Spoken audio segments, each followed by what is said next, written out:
ମାନେ ଟିକେ କଳ୍ପନା କରାଯାଉ ଏକ ଅତ୍ୟନ୍ତ ଘଞ୍ଚା ଆଉ ନିର୍ଜନ ଜଙ୍ଗଲ, ଚାରିଆଡ଼େ କେବଳ ବିଶାଳକାୟ ଗଛ। ହଁ, ପୁରା ନୀରବତା ଥିବ ସେଠି। ବିଲକୁଲ, କେବଳ ପବନରେ ପତ୍ରର ଶବ୍ଦ ଶୁଭୁଥିବ। ଆଉ ସେହି ଜଙ୍ଗଲ ଭିତରେ ଚାଲି ଚାଲି ଯାଉଥିବା ବେଳେ ହଠାତ୍ ଆଖି ସାମ୍ନାକୁ ଏକ ନଦୀ ଆସେ। ଆଚ୍ଛା। କିନ୍ତୁ ଏହା କୌଣସି ସାଧାରଣ ନଦୀ ନୁହେଁ। ଏହି ନଦୀର ପାଣି ସ୍ୱଚ୍ଛ ନୁହେଁ କି ମାଟିଆ ନୁହେଁ। ନଦୀର ପାଣି ସମ୍ପୂର୍ଣ୍ଣ ଗାଢ଼ ଲାଲ, ବିଲକୁଲ ତାଜା ରକ୍ତ ପରି ଲାଲ। ବାପରେ, ମାନେ ଦେଖିଲେ ହିଁ ଡର ଲାଗିବ। ହଁ, ପୁରା କୌଣସି ଭୟାନକ କାହାଣୀର ଦୃଶ୍ୟ ବାସ୍ତବରେ ଘଟୁଥିବା ପରି। ଯେକୌଣସି ମଣିଷର ହୃଦୟ ସ୍ପନ୍ଦନ ଅଟକିଯିବ। ଏହି ନଦୀର ପାଣି ଏତେ ଲାଲ କାହିଁକି? ଏହି ନଦୀକୁ ରକ୍ତର ନଦୀ କାହିଁକି କୁହାଯାଏ? ଆସନ୍ତୁ ଜାଣିବା ଏହାର ସମ୍ପୂର୍ଣ୍ଣ ରହସ୍ୟ। ଏହା ଖୁବ୍ ରୋଚକ ହେବାକୁ ଯାଉଛି। ଆଜିର ଏହି ଗଭୀର ଆଲୋଚନାରେ ଆମେ ଏହି ବିଷୟରେ କଥା ହେବା। ଆମ ପାଖରେ ବହୁତ ସାରା ଉତ୍ସ ଅଛି। ଠିକ୍ କହିଲେ। ଭୂବିଜ୍ଞାନ ସର୍ବେକ୍ଷଣ ରିପୋର୍ଟଠାରୁ ଆରମ୍ଭ କରି ପରିବେଶବିଦ୍ମାନଙ୍କର ଗବେଷଣା ଏବଂ ସେହି ଅଞ୍ଚଳର ପୁରୁଣା ଲୋକକଥା। ଆଉ ଆମର ଲକ୍ଷ୍ୟ ହେଉଛି ଏହି ସ୍ଥାନୀୟ ବିଶ୍ୱାସ ଆଉ ପ୍ରକୃତ ବିଜ୍ଞାନ ଭିତରେ ଥିବା ଲୁଚିକାଳି ଖେଳକୁ ବୁଝିବା।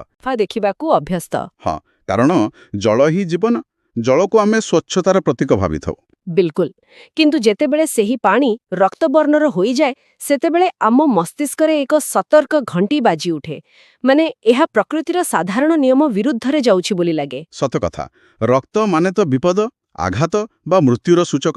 ଆଉ ସେଇଥିପାଇଁ ଯେତେବେଳେ ଲୋକ ଏହାକୁ ଖାଲି ଆଖିରେ ଦେଖନ୍ତି, ବିନା କୌଣସି ବୈଜ୍ଞାନିକ ଉପକରଣରେ, ମସ୍ତିଷ୍କ ତୁରନ୍ତ ସିଗ୍ନାଲ ଦିଏ ଯେ ଏଠି କିଛି ବିପଦ ଅଛି। ଆଉ ସେହି ଭୟରୁ ହିଁ ଲୋକକଥା ସୃଷ୍ଟି ହୁଏ।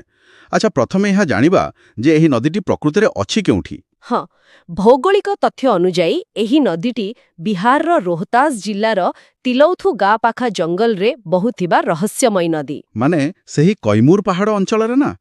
ମୁଁ ପଢ଼ିଥିଲି ସେଠାରେ ବହୁତ ଘଞ୍ଚ ଜଙ୍ଗଲ ଅଛି। ହଁ, କୈମୁର ପାହାଡ଼ର ସେହି ଘଞ୍ଚ ଜଙ୍ଗଲ ମଧ୍ୟରେ ସ୍ଥାନଟି ଯେତିକି ସୁନ୍ଦର ଏବଂ ପ୍ରାକୃତିକ ସମ୍ପଦରେ ପରିପୂର୍ଣ୍ଣ, ସେତିକି ନିର୍ଜନ ମଧ୍ୟ। ଆଉ ଏହି ପାଣିର ରଙ୍ଗ ଲାଲ ହୋଇଥିବାରୁ ସ୍ଥାନୀୟ ଲୋକ ଏହାକୁ ଅଶୁଭ ଶକ୍ତିର ନଦୀ ବୋଲି କୁହନ୍ତି। ପୁରାପୁରି। ସେମାନେ ଭାବନ୍ତି ଏହା ଏକ ଅଭିଶପ୍ତ ନଦୀ। ଏକ ଖରାପ ଶକ୍ତିର ପ୍ରଭାବ ସେଠାରେ ଅଛି ବୋଲି ମାନି ନେଇ ଲୋକେ ସେଠାକୁ ଯିବାକୁ ଡରନ୍ତି। ଆଉ ଦଲିଲରେ ଏହା ବି ଉଲ୍ଲେଖ ଅଛି ଯେ ପଶୁପକ୍ଷୀମାନେ ମଧ୍ୟ ସେଠାକୁ ପାଣି ପିଇବାକୁ ଆସନ୍ତି ନାହିଁ। ମାନେ ଏହା ତ ଲୋକଙ୍କ ବିଶ୍ୱାସକୁ ଆହୁରି ଦୃଢ଼ କରିଦେବ। ହଁ, ଯେତେବେଳେ ଲୋକେ ଦେଖିବେ ଯେ ଜଙ୍ଗଲର ବନ୍ୟଜନ୍ତୁମାନେ ବି ସେ ପାଣିକୁ ଛୁଉଁନାହାନ୍ତି ଆଉ ପାଣିର ରଙ୍ଗ ବି ଲାଲ, ସେମାନେ ତ ନିଶ୍ଚିତ ଭାବିବେ ଏଠି କିଛି ଗୋଟେ ବଡ଼ ବିପଦ ଅଛି। ତାହା କେବଳ ଅନ୍ଧବିଶ୍ୱାସ ନୁହେଁ, ଅଜଣା ବିପଦରୁ ବଞ୍ଚିବାର ଗୋଟେ ଉପାୟ ମଧ୍ୟ। ବିଲକୁଲ। କିନ୍ତୁ ଭୌଗୋଳିକ ସର୍ବେକ୍ଷଣର ନୋଟ୍ସ ଦେଖିଲେ ମୋ ମନରେ ଗୋଟିଏ ପ୍ରଶ୍ନ ଉଠୁଛି। ଏହି ଯେଉଁ ଲାଲ ପାଣି, ଏହା କ'ଣ ପାହାଡ଼ ଭିତରୁ ହିଁ ଲାଲ ହୋଇ ବାହାରୁଛି? ମାନେ ଉତ୍ପତ୍ତି ସ୍ଥଳରୁ? ଏଇଠାରେ ହିଁ ସବୁଠାରୁ ବଡ଼ ଚମକପ୍ରଦ ତଥ୍ୟ ଲୁଚି ରହିଛି। ଆମେ ଭାବିବା ଯେ ପାହାଡ଼ ଭିତରୁ ରକ୍ତର ଝରଣା ବାହାରୁଥିବ। ହଁ, ଯଦି ଅଶୁଭ ଶକ୍ତି ଅଛି ତେବେ ମୂଳରୁ ହିଁ ଖରାପ ଥିବ। କିନ୍ତୁ ଆଶ୍ଚର୍ଯ୍ୟର କଥା ହେଉଛି, ପାହାଡ଼ରୁ ବାହାରିବା ବେଳେ ଏହି ପାଣି ସମ୍ପୂର୍ଣ୍ଣ ସଫା ଥାଏ। ସତରେ? ପୁରା ସଫା, କୌଣସି ଲାଲ ରଙ୍ଗ ନଥାଏ? ବିଲକୁଲ ସ୍ଫଟିକ ପରି ସ୍ୱଚ୍ଛ, ସାଧାରଣ ଝରଣା ପରି ପୁରା ନିର୍ମଳ। କିନ୍ତୁ ତଳକୁ ଆସିବା କ୍ଷଣି ଏହା ଗାଢ଼ ଲାଲ ରଙ୍ଗରେ ପରିଣତ ହୋଇଯାଏ। ବାପରେ, ଏହା ତ ପୁରା ଏକ ଯାଦୁ ଖେଳ ଭଳି ଲାଗୁଛି। ଗୋଟିଏ ମୁହୂର୍ତ୍ତରେ ସଫା କାଚ ପରି ପାଣି ବହି ଆସୁଛି, ଆଉ କିଛି ବାଟ ଗଲା ପରେ ସମ୍ପୂର୍ଣ୍ଣ ରକ୍ତ। ହଁ, ଏହି ହଠାତ୍ ପରିବର୍ତ୍ତନ ହିଁ ଲୋକଙ୍କୁ ସବୁଠାର ବେଶୀ ଡରାଏ। ଯାହାକୁ ବିଜ୍ଞାନ ଜଣା ନାହିଁ, ସେ ତ ଏହାକୁ ଅଲୌକିକ ଶକ୍ତି ବା ଭୂତପ୍ରେତ ବୋଲି ହିଁ ମାନିବ। କିନ୍ତୁ ସର୍ବେକ୍ଷଣ ରିପୋର୍ଟ ତ ଏହାକୁ ଭୌଗୋଳିକ ଘଟଣା କହୁଛି। ହଁ, ଏହି ଯାଦୁ ପଛରେ ଏକ ବଳିଷ୍ଠ ବୈଜ୍ଞାନିକ କାରଣ ଅଛି। ତେବେ ଏହା ପଛରେ କାରଣ କ'ଣ? କୌଣସି ବିଶେଷ ଗଛର ଚେର ପାଣିରେ ମିଶୁଛି, ନା ମାଟିର ରଙ୍ଗ ଏତେ ଲାଲ ଅଛି ଯେ ପାଣିକୁ ରଙ୍ଗୀନ କରିଦେଉଛି? ନା ଗଛର ଚେର, ନା ମାଟି। ଗବେଷଣା ପତ୍ରଗୁଡ଼ିକ ପଥରର ଗଠନ ଆଡ଼କୁ ଇସାରା କରୁଛନ୍ତି। ଏହି ନଦୀର ପାଣି ଲାଲ ହେବାର ପ୍ରକୃତ କାରଣ ହେଉଛି ଏଠାକାର ପଥର ଓ ମାଟିରେ ପ୍ରଚୁର ପରିମାଣରେ ଆଇରନ୍ ପାଇରାଇଟ୍ସ ରହିଛି। ଆଇରନ୍ ପାଇରାଇଟ୍ସ? ଏଟା କ'ଣ କୌଣସି ସ୍ୱତନ୍ତ୍ର ଧାତୁ? ଆପଣ କେବେ ଫୁଲ୍ସ ଗୋଲ୍ଡ ବା ବୋକାମାନଙ୍କର ସୁନା ବିଷୟରେ ଶୁଣିଛନ୍ତି ଇତିହାସରେ? ହଁ ହଁ, ଯାହା ଦେଖିବାକୁ ପୁରା ସୁନା ପରି ଉଜ୍ଜ୍ୱଳ ଆଉ ଚିକ୍‌ଚିକ୍ କରେ, କିନ୍ତୁ ପ୍ରକୃତିରେ ସୁନା ନୁହେଁ। ଖଣି ଶ୍ରମିକମାନେ ପ୍ରାୟତଃ ଧୋକା ଖାଉଥିଲେ ଏହାକୁ ଦେଖି। ଠିକ୍ ଧରିଲେ। ସେହି ଫୁଲ୍ସ ଗୋଲ୍ଡ ହିଁ ହେଉଛି ଏହି ଆଇରନ୍ ପାଇରାଇଟ୍ସ। ଏହା ମୂଳତଃ ଲୁହା ଏବଂ ଗନ୍ଧକ ବା ସଲ୍ଫରର ଏକ ଯୌଗିକ ମିଶ୍ରଣ। ଆଚ୍ଛା, ତେବେ ଏହା ପାଣିକୁ ଲାଲ କେମିତି କରୁଛି? ଏହା ତ ଦେଖିବାକୁ ହଳଦିଆ ବା ପିତ୍ତଳ ରଙ୍ଗର। ପ୍ରକ୍ରିୟାଟି ବହୁତ ଆଗରୁ ମାଟି ତଳୁ ଆରମ୍ଭ ହୁଏ। ବର୍ଷା ପାଣି ଯେତେବେଳେ ମାଟି ଭିତରକୁ ଯାଏ, ଏହା ସାମାନ୍ୟ ଆସିଡିକ୍ ବା ଅମ୍ଳୀୟ ହୋଇଯାଏ। ହଁ, ଆଉ ସେହି ଆମ୍ଳୀୟ ପାଣି ମାଟି ତଳେ ଥିବା ଏହି ପାଇରାଇଟ୍ ସଂସ୍ପର୍ଶରେ ଆସି ତାକୁ ଧୀରେ ଧୀରେ ଦ୍ରବୀଭୂତ କରିଦିଏ। ମାନେ ପାଣି ଭିତରେ ଲୁହା ସମ୍ପୂର୍ଣ୍ଣ ମିଶିଯାଏ। ହଁ, କିନ୍ତୁ ମାଟି ତଳେ ଅମ୍ଳଜାନ ବା ଅକ୍ସିଜେନ୍ ନଥାଏ। ସେଠାରେ ଅନ୍ଧାର ଥାଏ। ତେଣୁ ପାଣିର ରଙ୍ଗ ସେତେବେଳେ ବଦଳେ ନାହିଁ। ସେଇଥିପାଇଁ ପାହାଡ଼ରୁ ବାହାରିବା ବେଳେ ପାଣି ଏତେ ସଫା ଦେଖାଯାଏ। ଓହୋ, ଏବେ କଥାଟା ସ୍ପଷ୍ଟ ହେଉଛି। ମାନେ ସେହି ସଫା ପାଣି ଭିତରେ ଅଦୃଶ୍ୟ ଭାବରେ ପ୍ରଚୁର ମାତ୍ରାରେ ଲୁହା ଆଉ ସଲ୍ଫର ଲୁଚି ରହିଛି। ବିଲକୁଲ, ଏହା ଠିକ୍ କୌଣସି ବିସ୍ଫୋରକ ପରି, ଯାହା କେବଳ ଏକ ନିଆଁ ଝୁଲୁକକୁ ଅପେକ୍ଷା କରିଛି। ଆଉ ସେହି ବିସ୍ଫୋରଣ ବାହାରକୁ ଆସିଲେ ହୁଏ। ହଁ, ଏହି ଖଣିଜ ପଦାର୍ଥ ଯେତେବେଳେ ବାହାରକୁ ଆସି ଅମ୍ଳଜାନ ସଂସ୍ପର୍ଶରେ ଆସେ, ସେତେବେଳେ ଅକ୍ସିଡେସନ ପ୍ରକ୍ରିୟା ଯୋଗୁଁ ପାଣିର ରଙ୍ଗ ସମ୍ପୂର୍ଣ୍ଣ ଲାଲ ହୋଇଯାଏ। ଟିକେ ରହନ୍ତୁ, ଗୋଟେ କଥା ମୋ ମୁଣ୍ଡକୁ ଏବେ ଆସୁଛି। ମାନେ ଯଦି ଆମେ ଦୈନନ୍ଦିନ ଜୀବନର ଉଦାହରଣ ନେବା, ଏହା ତ ପୁରା ଆମ ଲୁହାରେ କଳଙ୍କି ଲାଗିବା ପ୍ରକ୍ରିୟା ପରି ଲାଗୁଛି। ଆଚ୍ଛା, କେମିତି ଭାବରେ? ଯେମିତି କୌଣସି ପୁରୁଣା ସାଇକେଲ ବା ଲୁହା ସାମଗ୍ରୀ ବାହାରେ ପଡ଼ିଲେ ବର୍ଷା ଓ ପବନ ବାଜି ସେଥିରେ ରଷ୍ଟ ବା କଳଙ୍କି ଲାଗିଯାଏ। ଆଉ ସେହି କଳଙ୍କିର ରଙ୍ଗ ତ ସମ୍ପୂର୍ଣ୍ଣ ଲାଲ କିମ୍ବା ବାଦାମୀ ଥାଏ। ପୁରାପୁରି ଠିକ୍। ସାଇକେଲରେ ଲାଗୁଥିବା କଳଙ୍କି ଆଉ ଏହି ନଦୀର ଲାଲ ରଙ୍ଗ, ଦୁଇଟି ଯାକ ସମ୍ପୂର୍ଣ୍ଣ ସମାନ ରାସାୟନିକ ପ୍ରକ୍ରିୟା। ବାସ୍ତବରେ ହଁ, ବସ୍ ଫରକ ଏତିକି ଯେ ନଦୀରେ ଲୁହା କଣିକା ଅତି କ୍ଷୁଦ୍ର ଆକାରରେ ପାଣିରେ ମିଶି ରହିଥାଏ।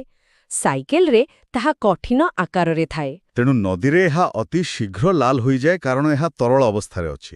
ବିଲକୁଲ, ପାଣି ଯେମିତି ଖୋଲା ପବନ ସଂସ୍ପର୍ଶରେ ଆସେ, ଅକ୍ସିଡେସନ ଏତେ ଦ୍ରୁତ ଗତିରେ ହୁଏ ଯେ କ୍ଷଣକ ମଧ୍ୟରେ ସ୍ୱଚ୍ଛ ଜଳ ଏକ ତରଳ କଳଙ୍କିର ରୂପ ନିଏ। ମାନେ ଆମେ ଯାହାକୁ ରକ୍ତର ନଦୀ ଭାବୁଛୁ, ତାହା ପ୍ରକୃତରେ ଏକ ବିଶାଳ କଳଙ୍କିର ନଦୀ ବା ତରଳ କଳଙ୍କି। ହଁ, ଆଉ କେବଳ ପାଣି ନୁହେଁ, ନଦୀ ତଳଭାଗରେ ଏବଂ କୂଳରେ ଥିବା ପଥରଗୁଡ଼ିକ ମଧ୍ୟ ଏହି ଆଇରନ୍ ଅକ୍ସାଇଡ୍ ଯୋଗୁଁ ଏକ ଲାଲ ଆସ୍ତରଣରେ ଢାଙ୍କି ହୋଇଯାନ୍ତି। ସବୁଆଡ଼େ କେବଳ ଲାଲ ହିଁ ଲାଲ। ଏହି କାରଣରୁ ଲୋକମାନେ ଏହି ନଦୀକୁ ରକ୍ତର ନଦୀ କୁହନ୍ତି। ହଁ, ଏହି ବୈଜ୍ଞାନିକ ଖେଳ ହିଁ ସମସ୍ତ ଭ୍ରମର ମୂଳ କାରଣ। ପ୍ରକୃତିର ନିଜସ୍ୱ ଲ୍ୟାବୋରେଟୋରୀ ସତରେ କେତେ ଆଶ୍ଚର୍ଯ୍ୟଜନକ। କିନ୍ତୁ ଆଉ ଗୋଟିଏ ପ୍ରଶ୍ନ ମଧ୍ୟ ଉଠୁଛି। ଏତେ ମାତ୍ରାରେ ଲୁହା ଆଉ ସଲ୍ଫର ପାଣିରେ ମିଶିବା ଦ୍ୱାରା ପରିବେଶ ଉପରେ କ'ଣ ପ୍ରଭାବ ପଡ଼ୁଥିବ? ସ୍ଥାନୀୟ ଲୋକେ କହୁଥିଲେ ଜନ୍ତୁମାନେ ପାଣି ପିଅନ୍ତି ନାହିଁ। ଏହା କ'ଣ ବିଷାକ୍ତ? ପରିବେଶ ଦୃଷ୍ଟିରୁ ଦେଖିଲେ ଏହା ଏକ ଗମ୍ଭୀର ବିଷୟ। ବୈଜ୍ଞାନିକ ଭାଷାରେ ଏହାକୁ ଆସିଡ୍ ମାଇନ୍ ଡ୍ରେନେଜ୍ କୁହାଯାଏ। କାରଣ ଯେତେବେଳେ ଏହି ପ୍ରତିକ୍ରିୟା ହୁଏ, କେବଳ ଲାଲ ରଙ୍ଗ ସୃଷ୍ଟି ହୁଏନି, ବରଂ ଉପ ଉତ୍ପାଦ ଭାବରେ ସଲଫ୍ୟୁରିକ୍ ଆସିଡ୍ ମଧ୍ୟ ବାହାରେ। ଆଚ୍ଛା, ମାନେ ପାଣିରେ ଆସିଡ୍ ମିଶିଯାଏ। ହଁ, ପାଣିର ପିଏଚ୍ ସ୍ତର ବହୁତ କମିଯାଏ ଏବଂ ଜଳ ଅଧିକ ଅମ୍ଳୀୟ ହୋଇଯାଏ। ତେଣୁ ସେହି ପାଣିକୁ ପିଇବା ଅତ୍ୟନ୍ତ ବିପଜ୍ଜନକ। ଓହୋ, ଏବେ ବୁଝିଲି ପଶୁପକ୍ଷୀ କାହିଁକି ସେଠାକୁ ଯାଆନ୍ତି ନାହିଁ। ସେମାନଙ୍କର ପ୍ରାକୃତିକ ପ୍ରବୃତ୍ତି ସେମାନଙ୍କୁ ସତର୍କ କରିଦିଏ। ବିଲକୁଲ, ଏହି ଅତ୍ୟଧିକ ଅମ୍ଳୀୟତା ଯୋଗୁଁ ଏଥିରେ ମାଛ ବା ବେଙ୍ଗ କିମ୍ବା ସାଧାରଣ ଜଳଚର ଜୀବ ବଞ୍ଚିବା ଏକଦମ ଅସମ୍ଭବ।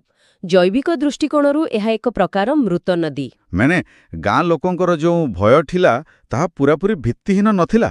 ସେମାନେ ବୋଧହୁଏ ଅତୀତରେ ଦେଖିଥିବେ ଯେ ଏହି ପାଣି ପିଲେ ଦେହ ଖରାପ ହେଉଛି।